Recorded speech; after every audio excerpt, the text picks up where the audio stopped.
नमस्कार दोस्तों, मैं राजकुमार मौर्य प्रखर इंडिया यूट्यूब मंच पे आपका स्वागत है। महाराष्ट्र में विधानसभा का चुनाव हो रहा है। महाराष्ट्र के विधानसभा चुनाव को लेकर बहुत सारे सर्वे आ रहे हैं। सर्वे के मुताबिक किस पार्टी को कितनी सीट मिल रही है, आपको इस वीडियो के माध्यम से बताने जा रहे हैं। आपकी जो भी राय हो, आप अपनी राय को कमेंट करके जरूर बताइए। चैनल पर पहली बार आए हैं तो चैनल को जरूर सब्सक्राइब करिए। तो यहाँ पर एक तरफ महाविकास अघाड़ी है और एक तरफ महायुति है। महाविकास अघाड़ी मतलब इंडिया गठबंधन, महायुति का मतलब होता है एनडीए गठबंधन। अब मैं आपको बता दूं, तमाम सट्टा बाजारों का भी सर्वे आ रहा है, एबीपी सी वोटर का सर्वे, लोकपोल का सर्वे, मैट्राइज का सर्वे, बहुत सारी कंपनियां हैं सर्वे करने वाली, तो सबका अलग अलग सर्वे है। और सर्वे के मुताबिक मुंबई में किस पार्टी की सरकार बनेगी, क्योंकि मुंबई महाराष्ट्र देश की आर्थिक राजधानी है, पूरे देश की नजरें महाराष्ट्र पर टिकी होती है। यहां पर मैं आपको बताना चाहता हूं, समाजवादी पार्टी भी चुनाव लड़ रही है 8 सीटों पर, जो उत्तर प्रदेश की मूल रूप से पार्टी मानी जाती है। 2019 में महाराष्ट्र में अकेले लड़ी थी, 2 सीटों पर जीती थी। अब की बार कितनी सीटों पर जीतेगी, आप लोग कमेंट करके बताइएगा। महाराष्ट्र में कुल मिलाकर के 288 विधानसभा की सीटें हैं। जिसको भी सरकार बनाना है 145 सीट लाना पड़ेगा। वैसे तो जो भी पार्टियां यहां पर चुनाव लड़ रही हैं, कोई अकेले अपने दम पे यहां सरकार नहीं बना सकता, सहारा लेना पड़ेगा गठबंधन का। और गठबंधन में किस पार्टी को कौन सी सीट मिलेगी, समाजवादी पार्टी को कितनी सीट मिलेगी, मैं सब चीजें आपको बताने वाला हूं। समाजवादी पार्टी ने भी अपनी पूरी ताकत लगाई है, जहां पर आप देख सकते हैं। और मैं बता दूं, ये जो सर्वे है दोस्तों, हमने नहीं किया है। जो सर्वे मैं आपको दिखा रहा हूं, ये सर्वे है अलग अलग कंपनियों का। जैसे एक है कैपिटल टीवी। कैपिटल टीवी ये बता रहा है कि बीजेपी गठबंधन को महाविकास अघाड़ी और एनडीए दोनों का अलग अलग इन्होंने बताया है। इन्होंने बताया है एनडीए को 166 से 172 सीटें मिल सकती है, इन्होंने इसको बताया है। और महाविकास अघाड़ी को 90 से 96 बताया है इन्होंने, और अदर को 10 से 20 सीटें मिल सकती है। ये कैपिटल टीवी का सर्वे है। बाकी मैं ले चलता हूं अगला। भाई अन्य कंपनियों ने क्या बताया है, उनकी भी बात करेंगे। अन्य कंपनियों में मैं आपको बताना चाहता हूं, लोकपोल का सर्वे आया हुआ है। लोकपोल कह रहा है महायुति को 115 से 128 सीट मिल सकती है। महायुति मतलब बीजेपी गठबंधन को। और महाविकास अघाड़ी को 151 से 162 सीटें मिल सकती हैं। महायुति को 37 से 40% वोट मिल सकता है, और महाविकास अघाड़ी को 43 से 46% वोट मिल सकता है। अदर को 5 से 14 सीटें मिल सकती हैं, यानी कि 16 से 19% वोट मिल सकता है। ये लोकपोल का सर्वे है। अब आगे मैं चलता हूं। अब जैसे लोकपोल के सर्वे के अनुसार 151 से 162 महाविकास अघाड़ी को बताया गया है, 115 से 128 महायुति को बताया गया है। सर्वे में बताया गया है कि अजित पवार की एनसीपी और उद्धव ठाकरे की शिवसेना को नुकसान हो सकता है। मतलब कि बीजेपी के साथ जो एनसीपी है वो कमजोर पॉइंट है बीजेपी के लिए, और कांग्रेस के साथ जो उद्धव ठाकरे हैं वो भी कमजोर पॉइंट है। क्योंकि अगर आप दोनों पार्टियों के लोकसभा चुनाव में देखेंगे तो बीजेपी की तरफ से सबसे खराब प्रदर्शन अजित पवार का था, और कांग्रेस की तरफ से जो गठबंधन था सबसे खराब प्रदर्शन उद्धव ठाकरे का था। उद्धव ठाकरे 21 सीटों पर लड़े थे, केवल कितने जीते थे, 9। आप सोचिएगा। और अजित पवार 4 पर लड़े थे, केवल 1 सीट जीते थे। तो दोनों का यहां पर अंतर है, दोनों पार्टियों में अलग अलग यहां पर कमियां पाई गई हैं। अब मैं आपको बता दूं, 17 सीटें महायुति को मिली थी, 30 सीटें महाविकास अघाड़ी को मिली थी। महाविकास अघाड़ी को 153 सीटें चल रही हैं आगे, और 127 सीटों पर महायुति आगे चल रही है। और लोकपोल के इस सर्वे के मुताबिक 162 सीट और 151 से 162 महाविकास अघाड़ी को मिल सकती है, महायुति को 115 से 128 सीट मिल सकती है।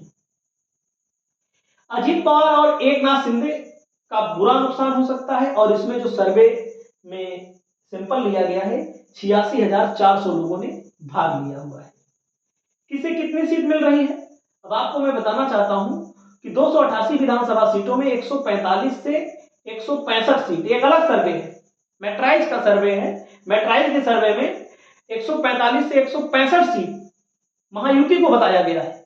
अलग अलग कंपनियों का मैं बता रहा हूं। और महाविकास अघाड़ी को 106 से 126 सीटें बताई जा रही है। ये मैट्राइज का सर्वे है। किसको कितना परसेंट वोट मिलेगा? बीजेपी को 47% बताया जा रहा है, कांग्रेस गठबंधन को 41% बताया जा रहा है। ये मैट्राइज का सर्वे है। अन्य को 12% बताया जा रहा है। अब आप सोचिए, कैपिटल टीवी में बीजेपी को बढ़त है, लोक पोल में कांग्रेस गठबंधन को बढ़त है, मैट्राइज में बीजेपी को बढ़त है।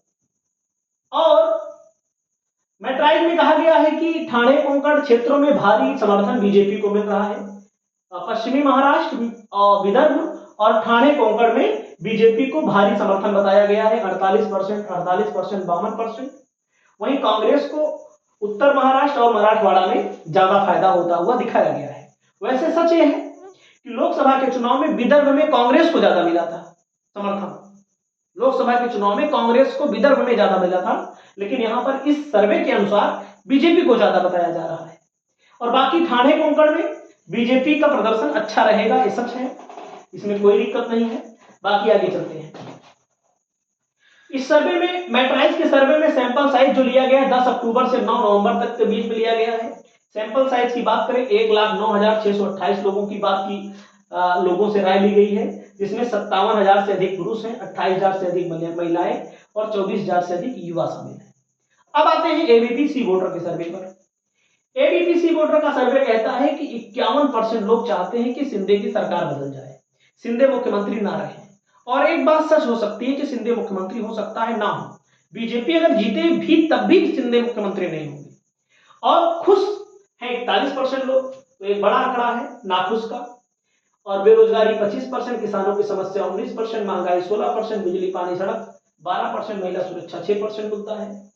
वहीं पर अगर हम बात करें एकनाथ शिंदे को 27.5% लोग चाह रहे हैं मुख्यमंत्री के तौर पर, उद्धव ठाकरे को 23%, देवेंद्र फडणवीस को 11%, शरद पवार को 6%, अजित पवार को 3%। और अब सट्टा बाजार का भी सर्वे है इसमें। सट्टा बाजार को भी तो आप दूर नहीं कर सकते। सट्टा बाजार के सर्वे में कहा गया है एनडीए को 137 से 152 सीटें मिल सकती हैं। एनडीए बीजेपी को 137 से 152 और महाविकास अघाड़ी को 129 से 144 सीटें मिल सकती हैं। अन्य को 3 से 8। सट्टा बाजार का दावा है कि भाजपा को 83 से 93 सीटें मिल सकती हैं, शिंदे को 42 से 52 सीटें मिल सकती हैं, अजित पवार को 7 से 12 सीटें मिल सकती हैं। सट्टा बाजार के मुताबिक कांग्रेस को 58 से 68 सीटें मिल सकती हैं, उद्धव ठाकरे की शिवसेना को 26 से 31 सीटें मिल सकती हैं, एनसीपी को 35 से 45 सीटें मिल सकती हैं। सारा कुछ आपके सामने। ये किसका है? सट्टा बाजार का सर्वे है। किस पार्टी को कितने फीसदी वोट? महायुति को 45.8% बताया जा रहा है, महाविकास अघाड़ी को 44.1 बताया जा रहा है, 10.1% यहां पर अन्य को बताया जा रहा है। भाजपा को 26.2% वोट मिल रहा है, शिंदे को 6.8%, एनसीपी अजित पवार को 2.8%, कांग्रेस को 16.2%, शिवसेना उद्धव ठाकरे को 14.2%, एनसीपी शरद पवार को 13.7%। ये सट्टा बाजार है। आगे चलते हैं। अब यहां पर क्या होगा? बीजेपी की सरकार बनेगी कि कांग्रेस की सरकार बनेगी? अब यहां पर एक महाराष्ट्र का सर्वे जो मैंने आपको दिखाया, एनडीए को 115 से 128, एमडीए को 141 से 154, अदर को 5 से 18, ये सीट है। आगे बीजेपी का आंतरिक सर्वे क्या कहता है? बीजेपी का सर्वे कहता है कि अजित पवार को केवल 7 से 11 सीटें मिल सकती हैं। 55 सीटों पर अजित पवार की पार्टी चुनाव लड़ रही है। 62 से 67 सीटें बीजेपी को मिल सकती हैं, शिंदे को 17 से 22 सीटें मिल सकती हैं। एक आंतरिक सर्वे है बीजेपी का। अब जैसे अलग अलग रीजन वाइज कितना किसको मिल सकती है? विदर्भ की 62 सीटों में महायुति को 15 से 20 सीट मिल सकती है। यहां 15 से 20 सीटों पर महायुति आगे थी लोकसभा के चुनाव में। 15 से 20 सीटें मिल सकती हैं। विदर्भ में महाविकास अघाड़ी को 40 से 45 सीटें मिल सकती हैं। और वहीं पर विदर्भ की 62 सीटों में अन्य को 1 से 5 सीटें मिल सकती हैं। खानदेश की 47 सीटों में महाविकास अघाड़ी को 20 से 25 सीटें मिल सकती हैं। खानदेश की 47 सीटों में 20 से 25 सीट यहां पर महायुति को मिल सकती हैं। अन्य को 1 से 2 सीटें खानदेश के इलाके में मिल सकती हैं। अगला ठाणे कोंकण की 39 सीटों में महाविकास अघाड़ी को 10 से 15 सीटें मिल सकती हैं। ठाणे कोंकण में बीजेपी को 20 से 25। ठाणे कोंकण में भी आपने देखा सर्वे पहले कि ठाणे कोंकण में बीजेपी का जन समर्थन ज्यादा है। ठाणे कोंकण की 39 सीटों में अदर को 1 से 5 सीटें मिल सकती हैं। मुंबई की 36 सीटों में 20 से 25 सीट महाविकास आघाड़ी को मिल सकती हैं। मुंबई की 36 सीटों में महायुति को 10 से 15 सीटें मिल सकती हैं। मुंबई की 36 सीटों में अदर को 0 से 1 सीटें मिल सकती हैं। पश्चिम महाराष्ट्र में 58 सीटों में महाविकास आघाड़ी को 30 से 35 सीटें मिल सकती हैं। पश्चिम महाराष्ट्र में महाविकास आघाड़ी के बाद महायुति को 20 से 25 सीटें मिल सकती हैं। वहीं पर अगला नंबर आता है पश्चिम महाराष्ट्र के 58 सीटों में अदर को भी 1 से 5 सीटें मिल सकती हैं। वहीं पर मराठवाड़ा की 46 सीटों में महाविकास आघाड़ी को 25 से 30 सीटें मिल सकती हैं। मराठवाड़ा की 46 सीटों में महायुति को 15 से 20 सीटें मिल सकती हैं। और वहीं पर मराठवाड़ा की 46 सीटों में अदर को 0 से 2 सीटें मिल सकती हैं। और महाविकास आघाड़ी अगर लोकसभा की अपेक्षा में, अगर लोकसभा में सब जितना वोट पाई थी, जो लोग वोट दिए थे, महाविकास आघाड़ी को उतना ही वोट मिलता है, उससे ना तो कम मिलता है ना तो ज्यादा मिलता है। 150 से 175 सीटों पर सफलता प्राप्त हो सकती है। महायुति को 105 से 135 सीटें मिल सकती हैं। मतलब अलग अलग पोल का अलग अलग अपना आंकड़ा है।